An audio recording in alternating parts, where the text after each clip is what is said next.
Sebenarnya dari ruas wilayah Iran dan Israel itu lebih besar Iran begitu. Tapi Anda melihat yang potensial akan rubuh, lebih gampang rubuh itu yang mana, Iran atau Israel? Sebetulnya bukan soal rubuh atau tidak gitu loh. Tapi siapa yang berdiri lebih lama. Baik, itu ya, itu yang kita bahas. The last standing man. The last standing man. Siapa di sini? Kita lihat seperti apa ya, karena di sini itu sudah ada beberapa data yang kita himpun, Bang Rizal. Ada peta kekuatan Iran dan Israel. Mari kita lihat satu-satu seperti apa ya. Dan ini ada beberapa nama negara, Bang Rizal. Ya. Boleh Anda elaborasi kah dimulai dari Israel terlebih dahulu? Ya. Di balik Israel ada sekutu-sekutunya. Disebut ada Amerika Serikat, Prancis, Inggris Raya, Jerman, Kanada. Manakah yang potensial sekutu-sekutu ini begitu potensial mendukung kemenangan perang Israel dan Iran begitu? Yang paling gigih tentu di sini adalah Amerika dan Inggris. Perancis, saya pikir dia akan berpikir lebih panjang untuk ikut terlibat di dalam perang ini. Jerman juga dia. Oke. Kemudian juga Kanada dan Italia masih. Jadi yang paling utama adalah Amerika dan Inggris. Amerika dan Inggris. Kenapa Amerika dan Inggris ini potensial lebih besar dukungannya terhadap Israel? Pertama jelas lobby kelompok Yahudi di masing-masing negara tersebut. Kedua, sistem pemerintahan seperti di Amerika Serikat ini sangat dipengaruhi oleh lobby Yahudi yang dinamakan AIPAC, itu pengaruh di Kongresnya. Jadi itu menentukan bagaimana seperti apa kebijakan luar negeri Amerika Serikat itu diambil. Sedangkan Inggris memiliki hubungan historis yang cukup kuat. Bagaimana Balfour Declaration itu dibentuk, kemudian diimplementasikan. Itu semua made in UK. Oke, dari negara-negara yang ada Amerika Serikat dan Inggris Raya ini paling besar begitu ya. Kekuatan dukungannya yang dipastikan mendukung kemenangan dari Israel. Tapi negara-negara lain yang boleh ikut coret-coret juga nih Bang Rizal. Kalau Iran kira-kira dari negara-negara yang ada, Rusia, Tiongkok, Suriah, Irak, Pakistan, Hizbullah di Lebanon, Houthi di Yaman, mana kira-kira yang potensial menjadi negara sekutu yang paling kuat? Houthi ini udah terlibat nih. Udah terlibat ya. Dia udah masuk di situ. Masuk. Houthi udah masuk. Kemudian kalau Rusia dan Tiongkok secara politis Rusia ini menginginkan supaya Amerika Serikat tidak terlibat. Dia quote and quote seperti mengancam Amerika Serikat supaya tidak melibatkan diri. Kemudian Tiongkok kalau saya lihat secara diam-diam dia melakukan satu operasi dan juga dia mendukung teknologi dari Iran. Lantas Pakistan ini berdasarkan informasi yang saya peroleh, dia membackup Iran terutama pada saat serangan rudal pertama itu, 8 jam pertama di hari pertama serangan, itu sempat terjadi jamming di sistem informasi, sistem rudal dari Iran. Nah ini Pakistan yang dia membackup. Nah hanya Pakistan ini juga sebetulnya dia memiliki hubungan yang erat dengan Tiongkok. Karena sekarang udah menjadi sekutu erat dari Tiongkok, baik dalam hal bidang pertahanan maupun dalam platform implementasi One Belt One Road.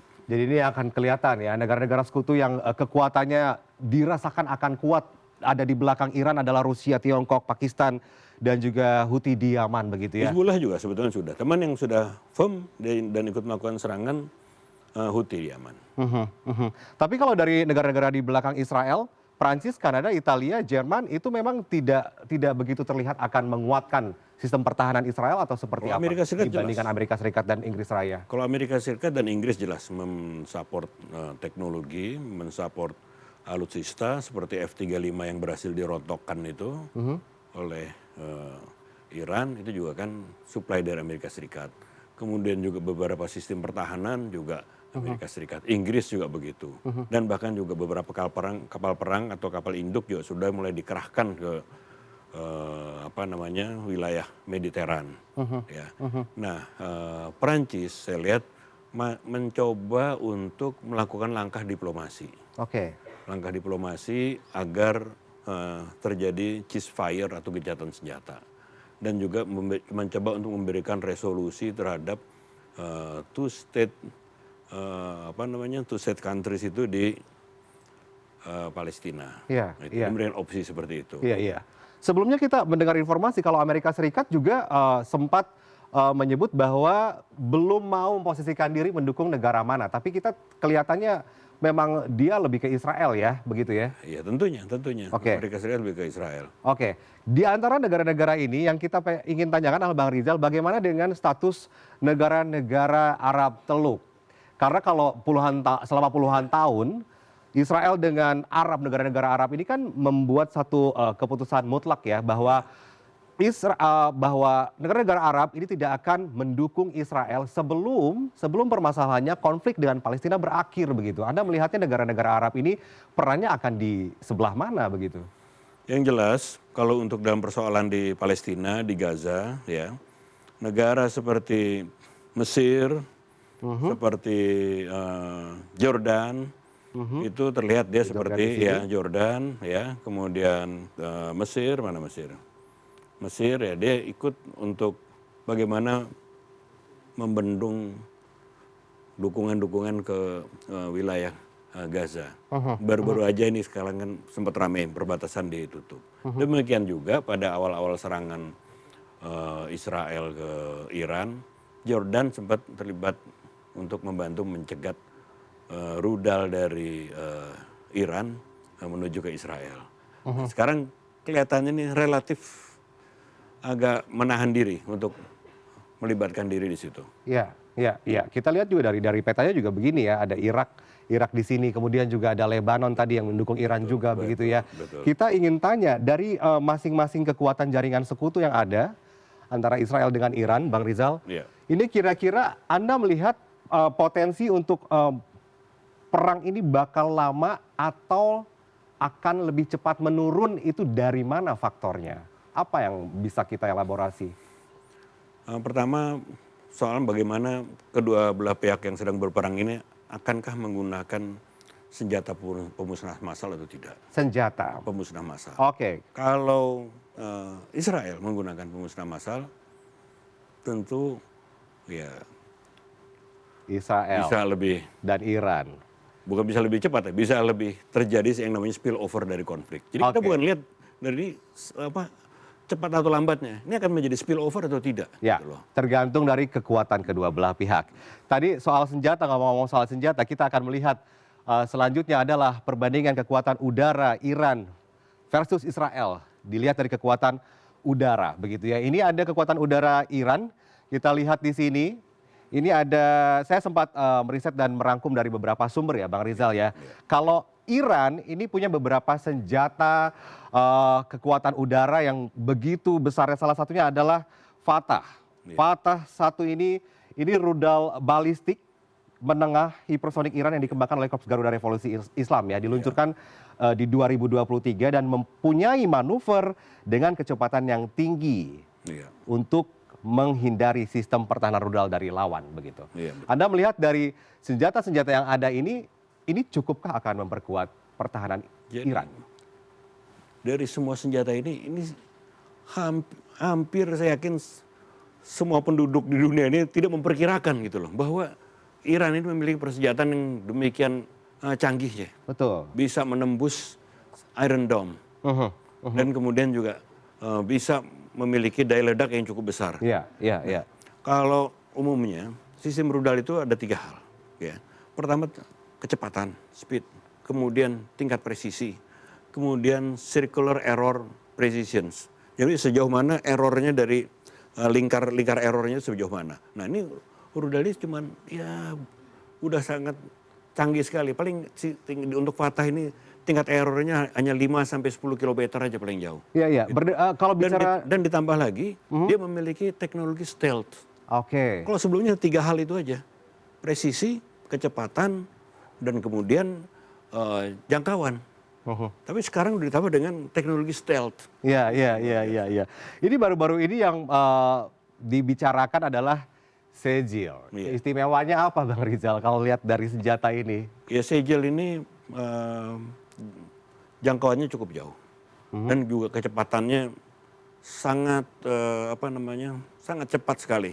Dan hampir tidak ada waktu, tidak kesempatan untuk bisa mengintercept. Bahkan bisa ditembakkan secara vertikal sampai menembus atmosfer bumi dan kemudian menghunjam langsung ke bawah secara vertikal juga. Ini jangkauan Sejil dengan Haz Qasim ini lebih luas Sejil karena Haz Qasim ini jangkauannya bisa 1.400 kilometer begitu. Betul, iya. Wow. Betul, luar biasa makanya. Dengan jangkauan luas wilayah Yang nggak terlalu jauh. Israel. Iya, betul. Oke, bagaimana dengan ini? Anda pernah sempat mencermati tentang ini drone Shahid 136? Iya. Ini adalah amunisi yang dirancang Iran juga, pesawat tanpa awak kamikaze atau bunuh diri disebutnya. Disebutnya Rusia Geranium 2 gitu ya. Iya. Ini Anda melihat kalau senjata ini dibandingkan dengan Sejil masih tetap lebih kuat Sejil. Iya, tentu dari sisi daya ledak. Daya ledak. Tapi dari sisi secara masif, tentu drone itu akan bisa dikerahkan lebih banyak dan lebih presisi. Oke. Begitu. Karena drone, nah sekarang ada satu teknologi lagi bahwa nanti drone itu bisa diangkut lagi oleh drone juga.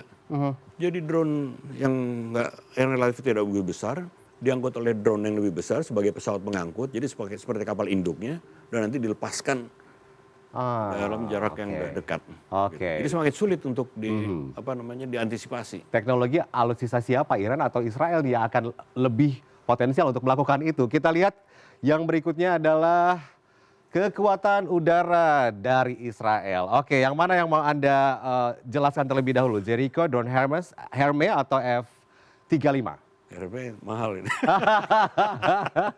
Drone Hermes. Ya, saya pikir ini semua teknologi Amerika ya. Ini semua teknologi Amerika dan drone Hermes ini ya, saya pikir punya suatu kemampuan stealth, punya kemampuan presisi yang cukup jauh karena bisa melepaskan roket dengan secara tepat gitu loh. Gitu. Jadi sebetulnya bisa juga. Nah, hanya persoalannya beberapa kali drone ini berhasil diintercept juga oleh Iran ya. Itu suatu perkembangan teknologi yang mungkin tidak diantisipasi oleh pihak Israel. Iya, Hermes ini ada beberapa macam. Sebelumnya ada Hermes 400 atau 450, saya lupa ya. Hermes 900 itu yang baru begitu ya, dan daya tahannya lebih dari 30 jam. Terbangnya bisa maksimum 30.000 kaki. Kalau dibandingkan dengan Jericho, Anda melihatnya seperti apa? Karena Jericho ini rudal balistik juga ya. Rudal balistik jarak menengah buatan Israel juga, panjangnya 13,4 meter, diameternya 0,8 dan beratnya 6,5 ton. Kalau F-35 yang ini pasti Amerika support banget. Karena kalau yang ini F-35 ini ya, ini dibelinya itu melalui proses penjualan militer asing Amerika Serikat gitu ya. Dan Iran ini pernah juga kan mengklaim kalau pesawat jet tempurnya F-35 ini rontok ditembak oleh Iran gitu ya. Anda melihat berarti kalau ini berarti kekuatannya sangat lowers di antara senjata atau kekuatan udara yang dimiliki Israel. Jadi, atau seperti apa? Ini yang jadi misteri nih saya lihat nih. Ini misteri bagaimana sistem stealth itu bisa ditembus, bisa dideteksi. Jadi sekarang ini ada satu teknologi yang tengah dikembangkan oleh Pakistan dan Cina. Apakah Pakistan dan Cina ini memberikan kontribusi juga atau tidak saya nggak tahu. Itu yang dinamakan tactical data link. Tactical data link ini adalah bagaimana antara alutsista, antara platform yang berbeda itu bisa saling terkoneksi dan bisa menjadi sistem yang interoperability antara platform militer yang berbeda. Baik asal negara maupun jenis alutsista yang berbeda. Ini satu hal yang tengah dikembangkan. Ini oleh Pakistan dan Cina. Itu yang terjadi sewaktu Pakistan ini berhasil merontokkan Rafale milik Prancis, Rafale India yang merupakan itu alutsista asal Prancis gitu. Nah, ini saya curiga kayaknya ada teknologi seperti itu. Jericho ya, kalau kita lihat itu juga rontok juga oleh sistem yang bisa mengantisipasi dari kecepatan maupun rudal ini yang bisa terbang melesat secara presisi dari jauh. Gitu. Tapi kalau kita melihat dari persenjataan kekuatan udara tadi Israel dan juga sebelumnya juga ada kekuatan udara dari Iran begitu ya. Anda melihat kita tahu bahwa beberapa waktu lalu melihat peta kekuatan yang ada begitu ya. Otoritas Iran ini sudah mengaku sudah mengaku menghancurkan 14 drone yang diduga digunakan Israel di sejumlah provinsi. Ini artinya apakah kekuatan udara Iran ini lebih besar dari kekuatan udara Israel, Bang Rizal? Kalau saya lihat begini, jadi Iran ini memiliki sistem pertahanan yang terdesentralisasi. Jadi IRGC ini, Garda Republik Iran ini, dia juga terdesentralisasi di tiap-tiap provinsi. Jadi relatif hampir tidak ada kesenjangan antara kekuatan senjata yang di pusat maupun yang di daerah. Jadi di tiap provinsi juga mereka dilengkapi. Dan mereka si komandan-komandan itu memiliki otoritas yang cukup otonom dalam mengoperasikan si alutsista tersebut. Jadi keputusan lebih cepat diambil. Jadi ini juga bukan persoalan. Jadi masalah mekanisme organisasi di dalam tubuh militer di Iran juga. Bagaimana mereka bisa mengantisipasi secara cepat. Iya. Di samping tentu dukungan teknologi. Ya, teknologi, persenjataan, kekuatan udara juga sudah terlihat begitu. Kalau Anda melihat orang-orang atau negara-negara sekutu di balik Israel dan juga Iran, Anda melihat komposisinya. Tadi udah ada beberapa negara yang kita jelaskan mengapa begitu dianggap lebih kuat akan ada di belakang negara Israel atau negara Iran. Kalau misalkan perang proksi ini atau peperangan antara Iran dan Israel ini masih terus berkecamuk, yang mana yang kelihatannya akan lebih powerful antara Iran dan Israel kalau kita lihat sekutu-sekutunya? Begini, kalau keterlibatan dari negara-negara sekutu tentu itu akan terlihat dalam perang darat. Kalau selama masih duel udara, duel rudal, persenjataan yang duel rudal ya persenjataan, tentu kondisinya seperti ini, saling menghancurkan satu sama lain. Tinggal hanya apakah hulu ledak ini akan dimuat hulu ledak yang berpenghancur massal atau tidak, seperti mikronuklir, akan dimasukkan mikronuklir atau tidak di hulu ledak itu. Kalau itu hulu ledak nuklir berarti tidak ada kecil kemungkinan terjadi perang darat. Kalau kemudian dipaksakan terjadinya perang darat, tentu itu inisiatif akan diambil oleh Israel, bukan Iran yang melakukan penyerangan. Israel tentu tidak akan mampu bergerak tanpa dukungan dari Amerika Serikat dan Inggris dalam menggelar perang. Dan tentu juga dengan negara-negara negara Timur Tengah yang menjadi proksinya, seperti Jordan, seperti Mesir mungkin ya. Apakah dia mau berpihak atau tidak gitu loh. Iya. Berarti kalau kekuatan udara sekarang, karena kan ya ada beberapa negara pemisah begitu ya, Israel dan Iran begitu kan? Di sini. Ini berarti mereka ini memerlukan sistem persenjataan atau senjata di udara yang jangkauannya harusnya lebih baik. Ya oleh karena itu, kalau ini akan digelar perang darat, tentu lebih seru, lebih menarik gitu loh. Karena Irak harus memberikan akses kepada Israel wilayahnya ini untuk melakukan serangan ke Iran. Demikian juga Kuwait, dia harus memberikan akses. Kalau dari laut, berat ini untuk masuk ke sini. Teluk. Berat. Negara-negara Arab Teluk begitu ya. Tapi kalau memang perang darat, ini kan artinya bahwa banyak sekali base camp militer dari Amerika Serikat di sini ya. Base camp, tapi juga Iran ini memiliki banyak proksi non-state actor. Ada kelompok Houthi. Di Irak juga ada kelompok Syiah yang sangat patuh kepada mulahnya di Iran. Ada benteng pertahanan kalau di darat. Iya, non-state actor-nya juga banyak. Oke, terakhir Bang Rizal, kira-kira kalau untuk keterlibatan dari negara-negara sekutu ini begitu ya, kita ingin tahu dampaknya untuk Indonesia ketika perang antara Israel dan Iran ini terus berkecamuk. Dalam dampaknya untuk Indonesia sendiri nanti akan seperti apa? Karena kan kita tahu ada banyak negara di belakang masing-masing negara yang berkonflik begitu. Yang paling terasa tentu adalah harga minyak. Harga minyak akan naik terus. Gitu. Kemudian suplai energi ke Indonesia, karena kita juga masih mendapatkan suplai energi dari Timur Tengah. Kemudian juga arus perdagangan juga akan kita terganggu. Nah, jadi ada dua perang, satu di Ukraina itu pasokan makanan, gandum itu mempengaruhi, karena Indonesia itu juga pengimpor gandum juga. Betul. Gitu loh, antara lain dari Ukraina. Kemudian bahan bakar, ya kita akan terpengaruh juga. Jadi kita terpengaruh yang secara langsung itu dari sisi energi dan dari sisi pangan. Wow, ini Sementara program ketahanan pangan baru mulai. Nggak tahu bisa nggak ya, juga ini artinya malah program ketahanan pangan. ya, jangan anggap remeh karena dua negara ini berkonflik, tapi kan ujung-ujungnya juga Indonesia bisa terdampak begitu ya. Pastinya. Ini artinya beberapa negara-negara lain juga harus peduli ya. Kita juga membantu untuk menyebarkan di media apa saja yang perlu dilakukan untuk mendamaikan mereka-mereka ini ya. Tapi sepertinya ada jurus yang sangat ampuh tidak untuk menyelesaikan persoalan mereka agar bisa berdamai. Bang Rizal melihatnya seperti apa? Kalau saya tetap negara besar Oke. yang bisa memaksa untuk berdamai. Negara Baik. besar itu negara dengan sekutunya yang besar atau negara dengan luas wilayah yang besar? Negara sekutunya, itu Negara sekutu. Amerika Serikat yang bisa menekan Israel. Ya. Kemudian Rusia dan Tiongkok yang juga bisa menekan Iran untuk Ya. bisa ceasefire. Cuma konsekuensinya apabila ceasefire damai, Iran akan meneruskan program senjata Istilah nuklir. kitanya siapa pawangnya? Pawangnya Israel dan pawangnya Iran ya. Betul. Itu memang harus diperhatikan. Terima kasih lah Bang Rizal baik. sudah bergabung Terima kasih bersama sama kami Bung Victor. di Ya. CNN Indonesia Newsroom. Sehat selalu Bang Rizal ya. Amin. Oke.